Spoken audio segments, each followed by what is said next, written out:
그것은 미네소타 경찰이 이 아프리카 아메리칸인 조지 플로이드라는 사람을 체포하는 과정에서 무릎으로 그의 목을 눌렀고 숨을 쉴 수 없었기 때문에 그로 인해 사망하는 안타까운 일이 벌어진 것입니다. 그래서 지금 미국에서는 I can't breathe라고 해서 나는 숨을 쉴 수 없습니다라는 말이 많은 사람들의 마음을 아프게 하고 있는 것입니다. 그로 인해서 시위가 나오고 경찰과 충돌하는 사태들이 지금 빚어지고 있는 것입니다.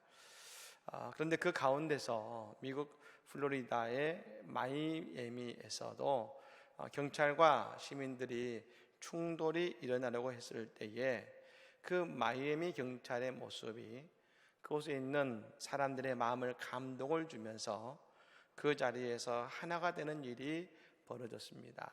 그것은 바로 우리가 사진에서 보는 것처럼 경찰이 한쪽 무릎을 꿇고 시위대 앞에서 한쪽 무릎을 꿇은 것이죠. 그 이후로 많은 경찰들과 심지어 주방위군 군인들이 시위대 앞에서 한쪽 무릎을 꿇으면서 사태는 많은 진정세에 이르고 있다고 이야기를 합니다. 그렇다면 여러분, 왜 이렇게 한쪽 무릎을 꿇은가? 지난 2016년에 흑인을 비롯한 인종차별로 그때도 억울하게 사람들이 죽어가는 일 때문에 미국 내에 많은 시위가 있었습니다. 그때 미식축구 선수였던 콜린 랜드 캐퍼닉이라는 선수가 미국 국가가 나올 때에, 경기장에 나오는 국가가 나올 때에 한쪽 무릎을 꿇고 앉으며 그 국가를 맞이한 것입니다. 그 모습은 국가에 대한 존중은 잃어버리지 않지만 차별하는 그 모습에 저항하기 위함이었던 것입니다. 그리고 많은 스포츠맨들이 국가가 나올 때에 모두 한쪽 무릎을 꿇기에 동참했었는데요. 지금은 경찰들이 그 무릎으로 사람을 누르는 것이 아니라 오히려 낮아질 때에 그곳에서 차별을 뛰어넘는 한 마음과 평화가 이루어지고 있는 것입니다. 우리 예수님도 이 땅에 오셔서 우리 앞에서 한쪽 무릎을 꿇으시며 십자가에서 우리를 죄 가운데 고통받게 하는 세상의 어둠과 싸우셨을 때 우리 안에 그리스도의 평화가 임한 것처럼 말입니다. 그러므로 우리는 세상의 어둠에 굴하지 않지만 그러나 예수님과 같이 십자가에서 하나님의 승리와 평화를 경험하는 우리 모두가 되기를 예수님으로 간절히 축복합니다. 인도네시아에서 선교활동을 하고 계시는 이영교 선교사님께서 지난 2016년도에 운영하시던 대학 캠퍼스의 건축을 시작하셨습니다.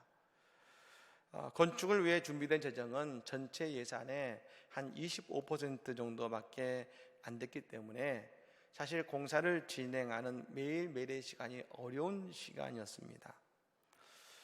늘 책상 위에 보이는 그분의 표현에 의하면 암울해 보이는 지출 내역서만이 책상에 이렇게 쌓여 있었던 것이죠. 그러던 중에 새해를 맞이했습니다. 근데 선교사님의 마음에는 새해가 된 것이 전혀 기쁘지 않습니다 라는 넋두리가 나오는 것이죠. 근데 그때에 하나님께서 이 선교사님에게 한 가지 도전을 주셨습니다. 그건 이것입니다. 내가 가진 부담을 즐기면서 가볼 수는 없겠니? 라는 도전이었습니다. 기왕 섬기는 자리에 있는데 어려운 마음보다는 기쁨으로 그 길을 가보지 않겠느냐는 내적인 도전이었습니다. 선교사님은 이런 고백을 하시죠. 하나님께서 허락하신 일이라면 기쁘게 받아들이기 원합니다 라고 그 자리에서 고백한 것입니다. 그리고 놀랍게도 큰 부담 가운데 평안함이 찾아옴을 경험하면서 그분의 마음의 가짐이 바뀐 것입니다. 어떻게 바뀌었느냐? 내 싸움은 더 이상 돈을 만들어내는 것이 아니라 그 상황 속에서도 평안을 잃지 않는 것이 되었다. 돈을 만들어내는 싸움이 아니라 아무리 어려운 상황 속에서도 평안을 잃지 않게 되는 것, 그 싸움으로 바뀌게 된 것이죠. 아마 지금 우리에게 가장 필요한 고백이 아닐까 합니다. 지금 코로나 바이러스로 모든 것이 어그러져 가는 이때에 우리에게 중요한 것은 평안을 잃지 않는 것, 그것 아니겠습니까? 그런데 여러분, 이 고백이 가능한 중요한 이유가 있습니다. 그것은 하나님으로 충분하다는 믿음을 갖게 된다는 것입니다. 오늘 설교의 제목처럼 하나님으로 만족할 수 있는가? 우리가 하나님으로 만족하게 될 때에 우리의 믿음이 비로소 시작된다고 할 수가 있는 것입니다. 우리의 가정에서, 교회에서, 성도들 간에, 아니 우리가 살아가는 하루하루의 삶에서 우리의 믿음이 살아있다고 할 수 있는 것은 하나님으로 매 순간 만족하고 아멘 되어져야 한다는 것입니다. 그때에 우리는 평안을 잃지 않게 되는 것입니다. 태초에 아담과 하와가 하나님과 더불어 에덴 동산에서 살았습니다. 우리는 에덴 동산을 부러워합니다만 에덴 동산의 핵심은 어떤 땅이냐가 아니라 무엇이 갖추어졌느냐가 아니라 그곳에서 누구와 함께 있느냐는 것입니다. 하나님과 함께 있는 그것이 바로 에덴 동산이었던 것입니다. 여러분, 이런 찬양이 있지 않습니까? 높은 산이 거친 들이 조막이나 궁궐이나 내 주 예수 모신 곳이 그 어디나 하늘나라. 할렐루야. 하나님과 함께하며 하나님으로 만족할 때 에덴 동산은 늘 평안과 감사가 넘쳤습니다. 그런데요, 그 평안이 언제 깨졌냐면 하나님으로 만족되지 못할 때, 선악과가 내게 있어야 된다고 여겨질 때, 선악과가 부족하다고 내게 여겨질 때에 그 평안이 깨어지게 된 것입니다. 오늘 본문은 하박국서입니다. 이 하박국서는 북왕국 이스라엘이 아수르에 의해서 멸망당한 이후에 남왕국 유다가 바벨론에 의해서 멸망되기 약 20년 전에 쓰여진 말씀입니다. 이 하박국서는 하박국 선지자가 하나님께 부르짖는 것으로 시작됩니다. 하박국서 1장 2절의 말씀이지요. 여호와여, 내가 부르짖어도 주께서 듣지 아니하시니 어느 때까지니까? 내가 강포로 말미암아 외쳐도 주께서 구원하지 아니하시나이다. 여러분, 이 본문이 표준 세번으로 보면 이렇게 됩니다. 살려달라고 부르짖어도 듣지 않으시고 폭력이다 외쳐도 구해주지 않으시니 주님, 언제까지 그러실 겁니까? 하나님께 부르짖는 것은 아마 저 이스라엘 땅에 평안이 깨어지고 부르짖음밖에 남지 않은 것입니다. 그래서 여러분, 오늘 이 1장 2절의 말씀을 좀 더 사실적으로 표현하면 이렇게 할 수 있습니다. 하나님, 이스라엘은 망해야 됩니다. 방법이 없습니다. 라는 말과 똑같은 것입니다. 그래서 하나님께서는 이 하박국에게 말씀하십니다. 그래서 내가 이스라엘을 바벨론을 들어서 심판하려고 해, 라는 것이 하나님의 응답이었던 것이죠. 그것이 그 땅의 현실이었습니다.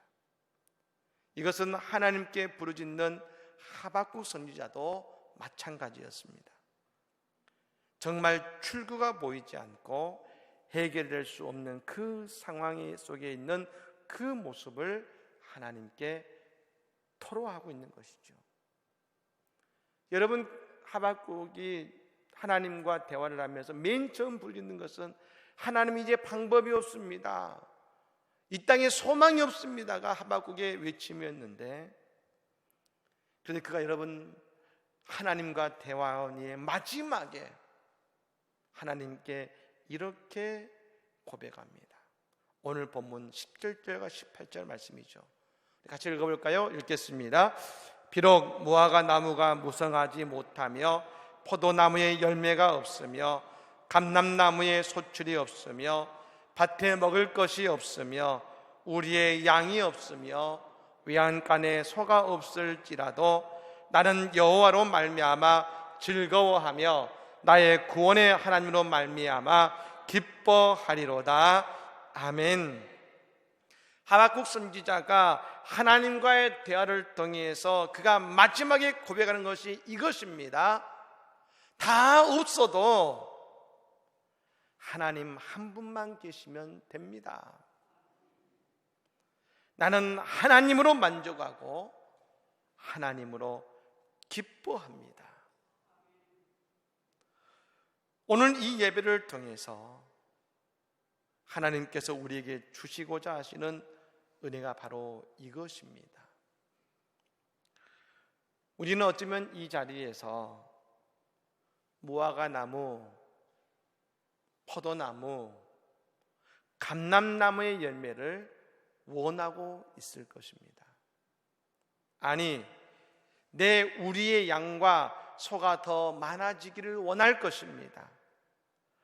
하지만 하나님께서 이 시간 우리에게 주고자 하시는 것은 바로 하나님 자신이라는 것입니다. 천지를 창조하시고 만복의 근원이신 하나님, 그 하나님을 우리에게 주고자 하신다는 것입니다. 하나님께서 우리에게 예수님을 주셨습니다. 그 아들을 십자가에 못 박혀 죽기까지 만드셨습니다. 그걸 통해 하나님 우리에게 말씀하셨습니다. 하나님은 우리에게 아낌없이 모든 것을 주시는 하나님이신 것입니다. 그래서 하나님은 우리에게 자신의 모든 것을 주시는 분이시죠. 바로 이 사실을 하박국 선지자가 깨달은 것입니다.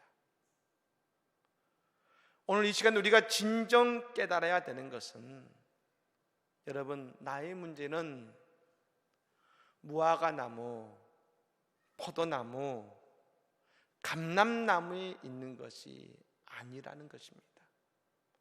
하박국 선지자 깨달은 문제는, 그들의 인생의 문제는 거기에 있는 것이 아니라는 것입니다. 하나님으로 인해 기뻐하지 못하는 바로 우리 자신이 문제라는 것입니다. 하나님으로 만족하지 못하는 오늘 우리의 문제라는 것입니다.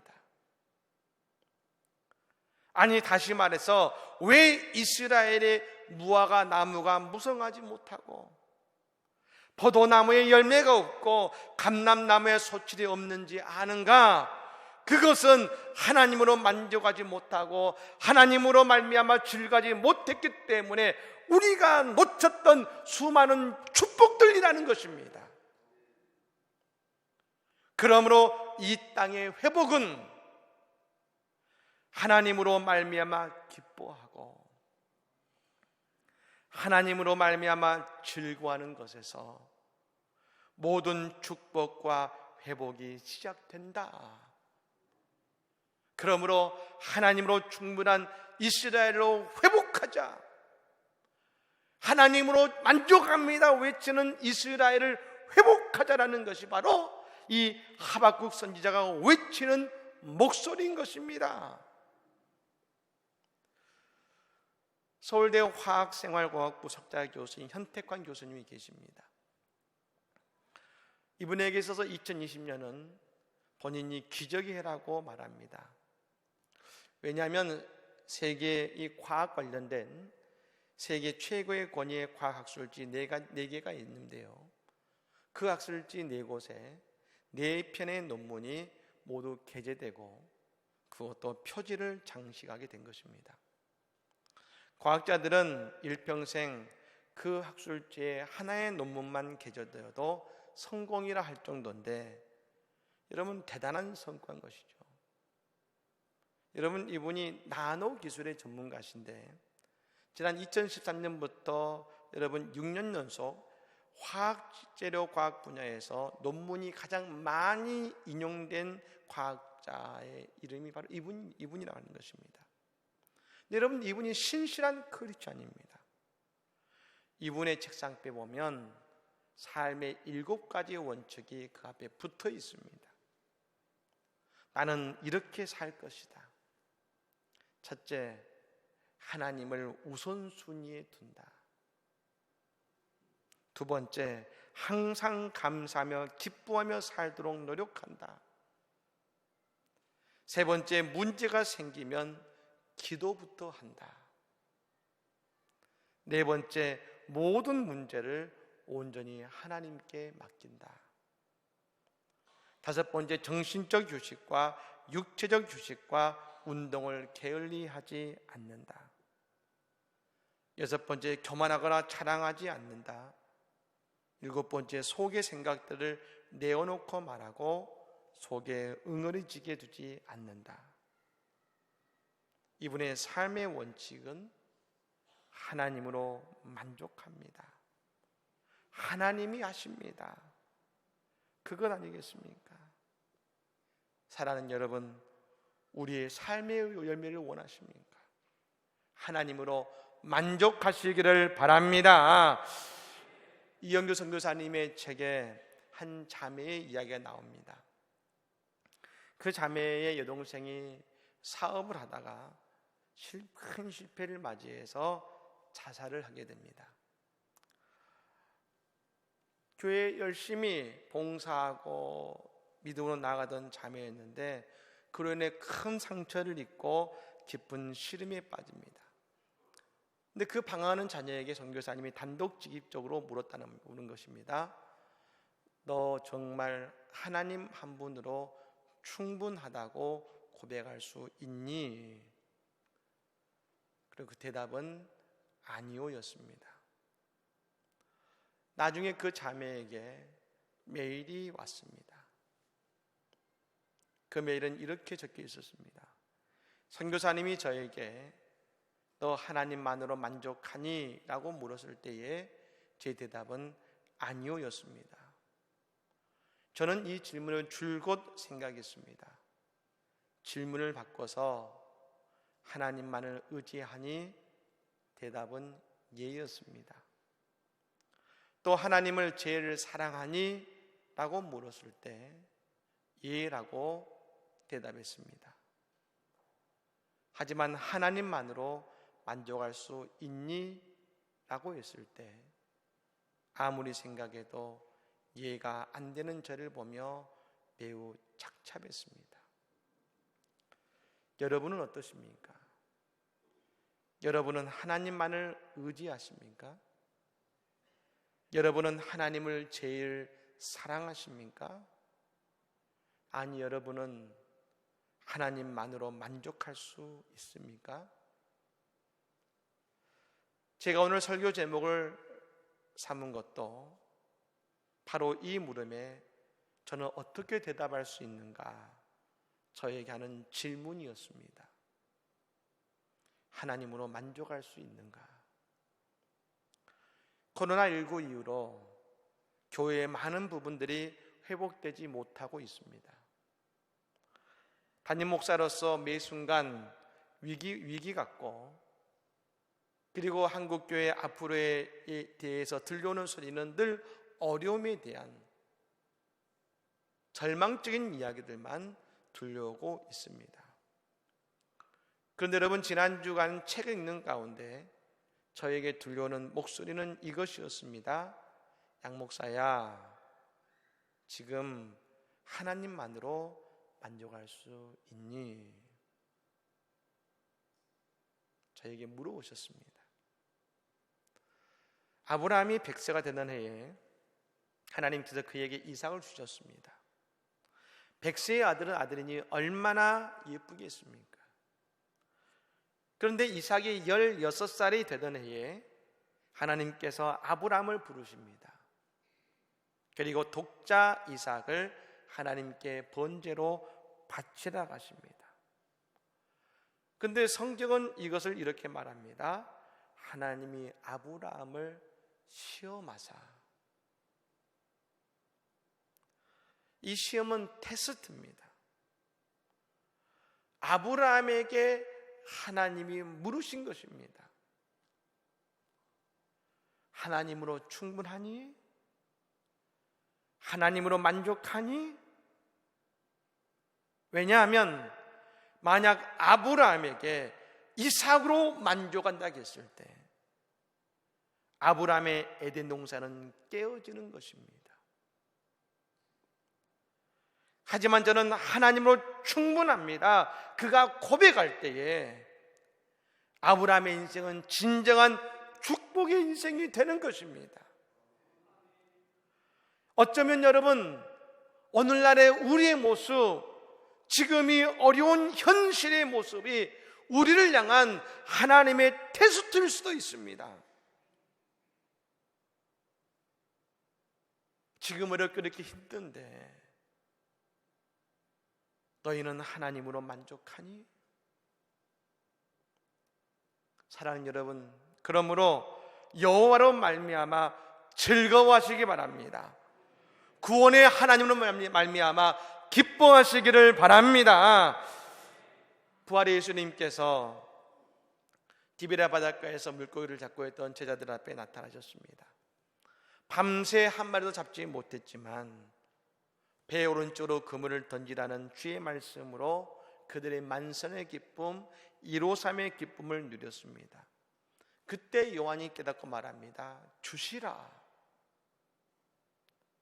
그 말을 듣고 베드로가 겉옷을 걸쳐 입고 물에 뛰어들어서 주님 앞에 나아갑니다. 만선의 기쁨을 누렸던 다른 제자들은 그 153마리의 고기가 소중할지 모릅니다. 그런데 바로 그때 회복된 베드로의 신앙은 나는 예수님이면 충분합니다. 그리고 물고기를 내버려 놓고 주님을 향해 뛰어간 것입니다. 나는 주님으로 만족합니다. 그런 그에게 주님이 주신 선물이 뭡니까? 베드로야, 성령을 받으라.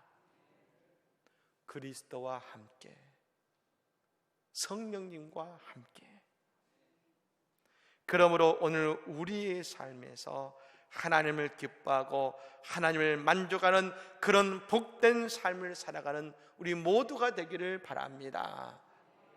아무리 지금 이 시간이 힘들고 어렵지만 우리가 하나님으로 만족하면 우리는 절대로 우리의 평안은 깨지지 않고 오늘 또 이 하박국 선지자의 마지막의 기도와 찬양처럼 우리는 여호와를 인하여 즐거워하고 여호와로 인하여 기뻐하게 되는 은혜와 복된 삶을 살아가는 우리 모두가 될 줄로 믿습니다. 이 말씀의 복이 오늘 우리의 응답이요 우리의 고백이 되기를 예수님으로 간절히 축복합니다.